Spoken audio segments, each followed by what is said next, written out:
For centuries, the Colosseum in Rome was the stage for grand and brutal spectacles. Its arena witnessed events that went far beyond mere entertainment. They were battles that reflected the power and ferocity of the Roman Empire. The Colosseum wasn't just a monumental building. It was the epicenter of a world where death and glory intertwined. In this video, we will explore the 5 most memorable battles that took place in the Colosseum, each marking a significant chapter in Roman history. The Battle of Verus and Priscus, the symbolic fight of the inauguration. Imagine 2 gladiators so skilled that, at the end of an intense and bloody battle, the emperor decides to give both of them a gift that no other gladiator had ever received. Freedom. Sounds like fiction, right? But that's exactly what happened during the inauguration of the Colosseum in 80 AD. Now, think for a moment. What would have led Emperor Titus to make such a surprising decision? What set this battle apart from all the others? Throughout this fight, Verus and Priscus demonstrated a combination of honor and resilience that captivated both the audience and the emperor. This legendary fight marked the inauguration of the Colosseum and was one of the most talked about events of that era. Over 100 days of games, this battle stood out for its intensity and balance. The 2 gladiators, known for their exceptional skills, fought to the limits of their strength. Instead of seeking the opponent's death, the battle turned into a test of honor and perseverance, with each blow greeted by an ecstatic crowd. When both reached total exhaustion, Emperor Titus did something extraordinary. He didn't call for either of their deaths. On the contrary, before a divided and impressed crowd by the courage shown, Titus declared both gladiators victors and granted them freedom, an act nearly unprecedented. This event not only marked the glorious beginning of the Colosseum, but also stood as a symbol of how, sometimes, the true winner isn't the one who destroys their opponent, but the one who stands firm until the end.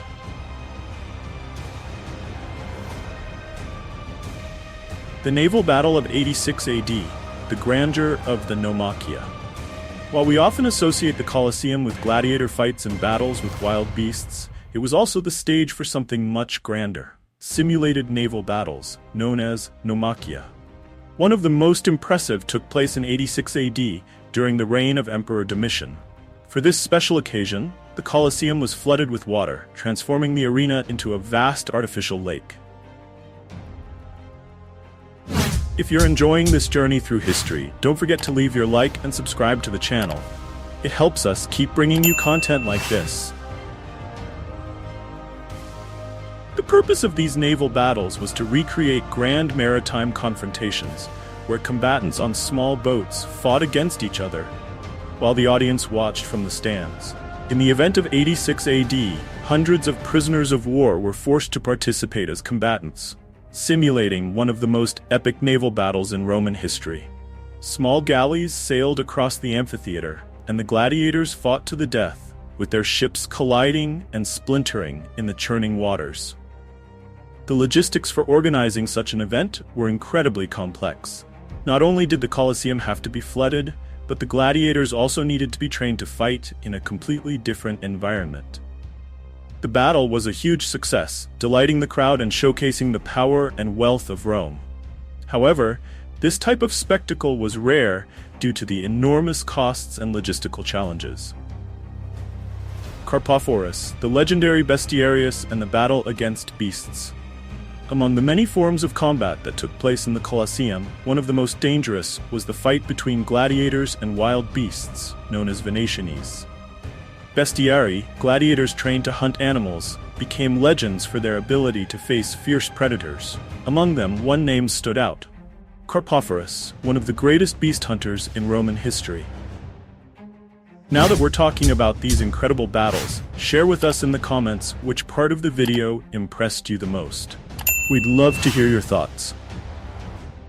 During one of the grandest spectacles ever seen in the Colosseum, Carpophorus faced an astonishing number of wild animals in a single battle. He fought lions, bears, tigers, and even a rhinoceros. His ability to dodge attacks and take down these powerful creatures made him a legendary figure. The audience was thrilled to see him survive each brutal attack. Carpophorus's battle was more than mere entertainment. It was a demonstration of man's power over nature, an affirmation that even the fiercest creatures could be defeated by human courage and skill. His legend endures to this day as one of the greatest examples of the Colosseum's brutality and grandeur. The revolt of the Dacian prisoners, rebellion within the arena. After the conquest of Dacia by Emperor Trajan in 106 AD, many prisoners of war were brought to Rome, where they either became gladiators or were forced to fight in the Colosseum. One of the most dramatic events of that time was the revolt of the Dacian prisoners, which occurred right in the arena itself. The prisoners, sent into the arena to fight to the death, decided not to accept their fate without resistance. Armed with the swords and spears provided for combat, they rebelled against their captors, trying to escape the certain death that awaited them.